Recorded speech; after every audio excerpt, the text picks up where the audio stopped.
It has been on Uganda's national flag since the day the country became independent. Not a lion, not an eagle, not a predator of any kind. A crane.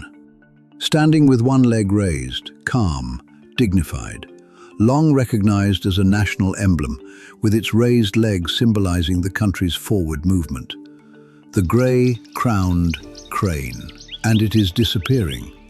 Look at this bird carefully, the golden crown of stiff, radiating feathers catching the African light like a sunburst, the black velvet forehead, the vivid red inflatable throat pouch, the grey body flowing into black and white wings edged in deep chestnut. What you are looking at belongs to one of the most ancient surviving branches of the crane family. Crowned cranes retain features associated with the early evolutionary history of cranes, including an ability almost every other living crane has lost. It sleeps in trees.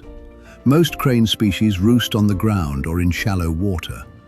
But the grey-crowned crane is one of only 2 crane species capable of gripping branches and roosting in trees. A long hind toe gives it that ability, a feature retained from the ancient ancestry of crowned cranes.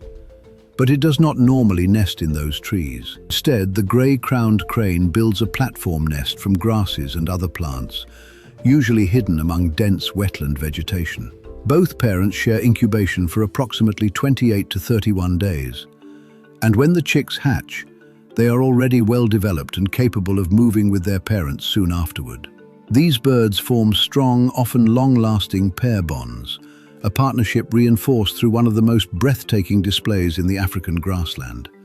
Both birds leap into the air, spread their wings, run, toss vegetation, and call together. Dancing plays an important role in courtship, but young cranes dance too, and the behavior can occur outside the breeding season. It is a display repeated across generations, an ancient language written in movement. They forage by stamping. Moving deliberately through grasslands and wetland margins, they stamp their feet against the ground, disturbing insects, frogs, and other small creatures hiding in the vegetation. They then strike quickly with their straight bill before the prey can disappear again. A forager that uses its feet as a tool, ancient and effective. Now here is the part of the story that demands attention. More than 100,000 grey-crowned cranes were estimated to exist across their African range in 1985. Today, the best available estimates suggest that only around 30,200 to 36,900 remain in the wild, a decline of more than 60% in roughly 4 decades. Wetlands drained or degraded for agriculture, grasslands converted to farmland, collisions with electrical infrastructure, poisoning and disturbance. And the birds themselves captured alive and sold for captivity and trade because they are so extraordinary that people want to own them. The bird on Uganda's flag, a member of one of the crane family's most ancient surviving lineages, endangered.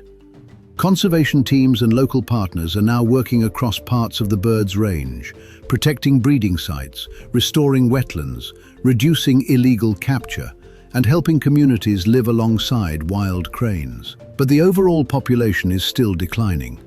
The dance still happens. The golden crown still catches the morning light. This ancient crane is still here. Whether it stays depends on what happens next.